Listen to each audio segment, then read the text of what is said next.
Friday, February the 17th edition of the Ringside Report. I am Ryan Young. Joining me on the phone, the king of controversy, Anthony Smoody. Smoody, happy Friday. It's All-Star Weekend in New Orleans. It is New Orleans, the home of WrestleMania 34. I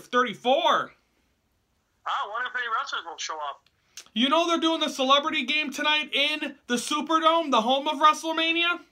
Oh, maybe some wrestlers will show up, and I don't know. I'm not pretty. Aren't they busy this weekend? I think so. They're supposed to be promoting WrestleMania 34. Oh, God.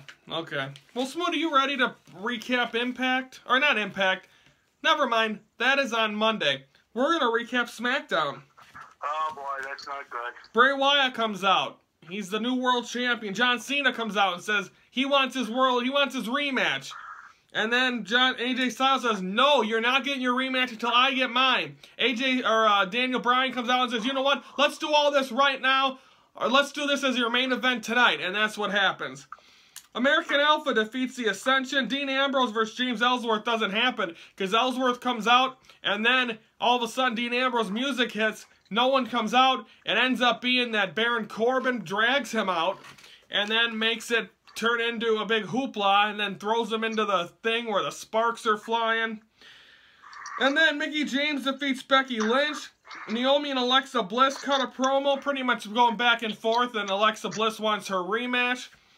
And then Bray Wyatt defeats John Cena and AJ Styles to retain his title. Are you shocked that Bray Wyatt retained? Well, you know, it had to be, but I'm pretty speechless about what the hell did Randy Orton say to Bray Wyatt. Yes, let's get into that. All of a sudden, after the match, Randy Orton came out and said he is the winner of the Royal Rumble, but since Bray Wyatt's the champion, he does not want to contend. Therefore, Daniel Bryan went on Talking Smack after and said, next week there will be a Battle Royal. The winner of that Battle Royal will then become the #1 contender. So this is my prediction, Tony. Luke Harper is going to win the Battle Royal. We're going to have a Wyatt family triple threat. Didn't you call this on the predictions? Yeah, but I think if Randy Orton's not going to compete at WrestleMania against Bray Wyatt, maybe Daniel Bryan should do is in the coming weeks should have Randy Orton put up his WrestleMania spot against, say, I don't know, John Cena or AJ Styles, and you know. We'll see. Also, what's up? I think Luke Harper, if this ends up being a triple threat Wyatt match, I think Luke Harper should win the World Championship. That's what Kyle, the bell ringer from Powell, said. He thinks that he thinks he should win it. Yeah. I don't expect Randy Orton to win it. I want to, though. Yeah, it's just like Naomi. She's not gonna live her WrestleMania dream, just like Bayley. She's not gonna live her WrestleMania dream. Oh, shut up. It's gonna go poof. Smoody, I wish you'd go poof. So that was that, and that was Raw. Also, our SmackDown. You also saw, I believe it's going to happen next week. You're going to see Nikki Bella and Natalya battle one more time. This is the end. Daniel Bryan said this has got to end, and it will end at a Falls Count anywhere. Well, let's see. Where are they? California somewhere? I'm not sure. I didn't look at the thing yet. We'll know Monday. I know Raw's in Los Angeles, but I think wherever it lands up in, I hope it lands in the airport somewhere. Smackdown might be at the SAP Center in San Jose. Well, it'll end in a shark tank somehow. It'll end in a, there we go. In a river. That was the home of the Raw and Hall of Fame in WrestleMania 31. That's where Brock Lesnar destroyed Michael Cole. It was a fun night. Quickly, 205 Live, Rich Swann defeats Noam Dar, Grand Metalik defeats Drew Gulak, Neville defeats TJ Perkins, Jack Gallagher comes out and does his dance. That's that. Are you bored with 205 Live, or do you like it? I think it's ridiculous. I think that they need to get off of Live after SmackDown, just go back to where they were originally on Raw. It's not great. Except the announcers are boring. You got the SmackDown Morrow Randall, you got Corey Graves, and you got Austin Aries won't be on there much longer. When is he supposed to wrestle? He's cleared. He's ready to go. I hope he jumps ship and this is what I predict. He's going to compete at NXT, lose a match in Orlando, and then jump ship to NXT and beat Bobby Roode for the world title. We'll see what happens. Of course, I think he might be getting a shot at Neville, so you might see him interfere maybe at Fastlane, or you're going to see him. That's why he's been doing them in-ring interviews. So we'll see what happens with Austin Aries, of course, from Milwaukee, Wisconsin. So you never know, Tony. You never know. Yeah. We're going to take a timeout. When we come back, we're going to recap Ring of Honor. That's next on the Ringside Report.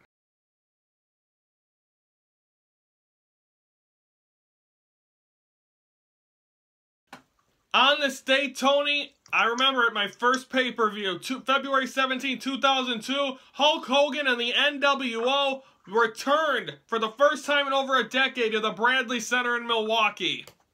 Yeah, well, they didn't get the respect that they needed when WWE... I love what JR's comment. I don't really care about the NWO. I don't care about Hulk Hogan, the phony. Wow, yeah. That was one of the... But JR was right. They leave WWE in 1993, 94, or 94, 90, between 94 and 96, and then they expect to come back. It's ridiculous. I want to say 2013 also, the Elimination Chamber was also in Milwaukee. I was at that one too. No, that was 2012. You were there with your ex-girlfriend, Katie. Yes, I was. Shout out to her with her kid and her husband and everything else. But you know the weirdest thing is? What? March 5th is going to be the first time since 2002 when a pay-per-view host before a Raw show. Do you remember that? Yeah, I remember what happened at Allstate Arena the next night.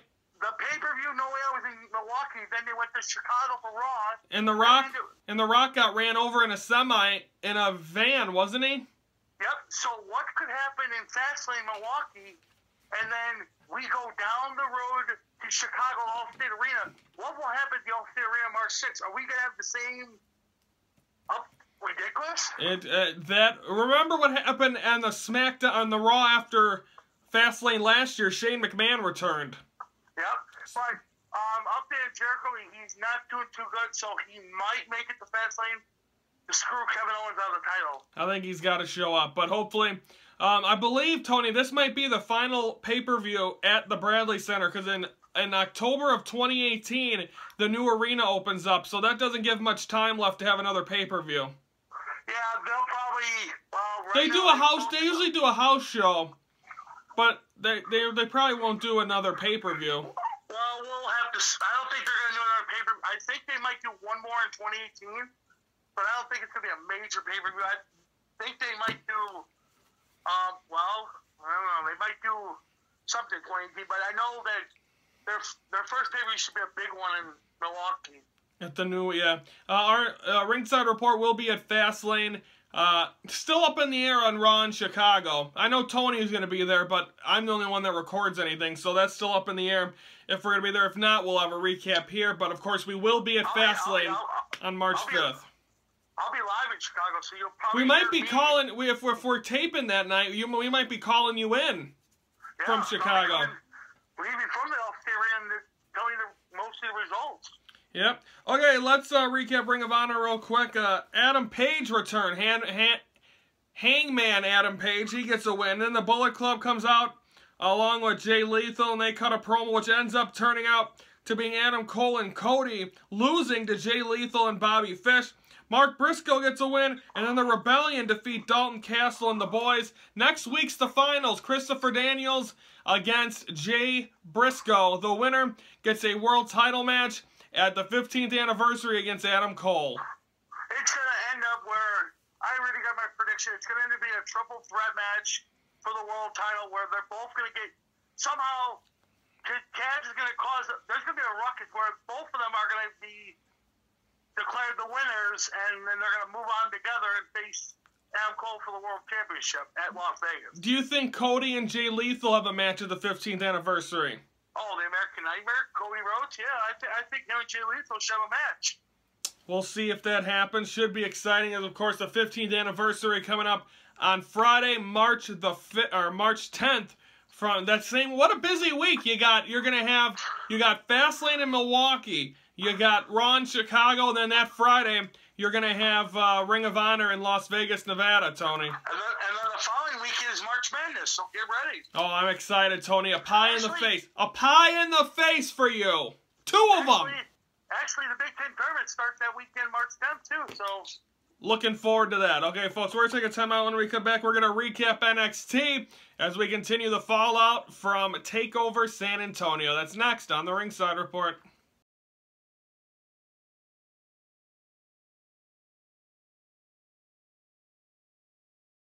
On this date, Tony, The Rock defeated CM Punk at the Elimination Chamber in 2013. Well, he had to because they ended up one more time. It was because it had to be from the Royal Rumble because the Shield interfered in the Royal Rumble. This time, Rock would get his one last shot at CM Punk. Didn't they debut the new title around then, didn't they? Yeah, the week before the Chamber, they declared the new WWE Championship belt because they got tired of the spin. Vince got tired of that spinning belt. I've been watching the 2005 pay-per-views. Mm-hmm. I'm on Unforgiven, which one thing first, they built Edge's character great from the beginning of that year where he won Money in the Bank to all the way through. What? Is that the one where Ric Flair goes in his underwear in the limousine? Yes, I'm watching that Unforgiven. He left in his underwear, and he won the Intercontinental title. That's how he met his wife there somehow. Really? Yeah. She was one of the women? She was one of the women, but Edge's career with Matt Hardy, that was great matches. The cage match I just saw with that was a spiral with Lita because that started a year before. When was the live sex celebration? Back in January 2006. And that's when he cashed in the Money in the Bank at New Year's Revolution, right? Yeah, but the Edge Matt Hardy thing started in 2004 when Matt Hardy got released. Yeah. And then he started coming back in Big Nets because he started coming backstage he was not employed by WWE, so he started coming in like security. The last match between Edge and Matt Hardy ended at the Raw, the one on USA when they made the return to USA Raw Homecoming. Yeah. When Lita put him in the submission hold, and all Edge was doing was climbing the contract, and that set Matt Hardy up to SmackDown. Wow. And then, obviously, I put this on Twitter a couple days ago, that the storyline of the year in 2005 was Rey Mysterio, Eddie Guerrero. Wow. That was a good storyline that started back in Judgment Day and it ended in No Mercy. No, it ended No Mercy, he had a title shot. It ended at SummerSlam. Yeah, it ended at SummerSlam when he got the contract. But tragically, we lost Eddie a couple months later. Yeah, and you could tell, and I know a lot of it had to do with a lot of the steroids he took. I noticed in SummerSlam, his arms were much bigger, so I don't know what. And again, it is sad to see because his last pay-per-view match was a world title match. Yep, but his last match in WWE was 2 days before his death because they recorded on Tuesday. It was supposed to be a Survivor Series qualifying match against Mr. Kennedy. He would win that match, but he would not qualify for Survivor Series. A couple days later, he was found dead in his hotel room by Chavo Guerrero. Okay, this is another question I have in 2005. What the hell was up with that golf character, Chavo Guerrero? What the hell was his name? Kerwin White? Yes! Oh my god, I can't even understand. I don't even get it. But here's a little pop quiz for you. Okay? Yeah. John Cena beat JBL for the old WWE Championship belt. At WrestleMania. Yep, WrestleMania 21. When did he debut the new belt? And what venue? Well, I'm guessing the venue was Allstate Arena. Yep, it was because the smoke came down, here comes the belt, and that was the storyline with it. Because Vince gave JBL the old WWE belt and said, here, you start the feud with JBL until Judgment Day 2005 when he walked out with both belts in the bloodiest.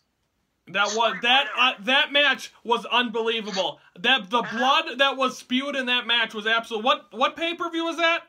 Judgment Day 2005. Yes, I recommend it. Match. It was great. And then, of course, John Cena, they debuted his new theme song. They did everything. Wow. Because ever since and the spinner belt and all that and he still has the same theme song from 2005. Just crazy. Yep. Okay, let's recap. That was a great conversation. We got to do that more often. We should.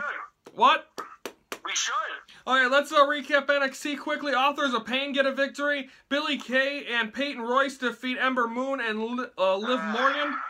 And then we had DIY come out, wanted their rematch against Authors of Pain. They get attacked by the Revival. Authors of Pain come out and make the save, I guess, or clear house. Do you think it's a triple threat tag team title match at TakeOver? It's gotta be, and enough with this Ember Kane and Ember Moon. Whatever, the Billy Kay and Peyton Royce bullshit. Are they in the title picture again still, or do you think Ember Moon gets in? I think one of them are gonna get in, but you know what's gonna happen in Orlando? I'm sick and tired of listening to NXT and all that stuff. I'm gonna be the back for most of the night because you know why? All I'm coming out for is Glorious and Bobby Roode, and Orlando's gonna sing. Oh, Smooty, stay here. Keep the fans entertained. I'll be right back. Yeah, we're gonna. Well, let me tell you something, Orlando. Hang on, I'm coming back. This is my new shirt I just got in the mail for TakeOver. Glorious! Yes, we're all gonna sing in Orlando the theme song to Bobby Roode, and he's gonna walk out. I just got it in the mail on Monday. I cannot wait for it, Tony. I can't wait for Bobby Roode to come out in Orlando. We're all gonna sing Glorious on the theme. Until Victorious! Yep. Okay, Smooty, what a Friday. Great conversation. I think this is one of the best shows we've had in a while. Preview for Monday, we're going to recap Impact, preview Raw and Smackdown. Should be great. Everyone have a great weekend. I'd like to wish a happy birthday to my grandma up in heaven. Tomorrow she would have been 86 years old. Love you and miss you. Everyone have a great weekend. For Anthony Smooty, I'm Ryan Young. Thank you for watching the Ringside Report, your front row seat to all things wrestling.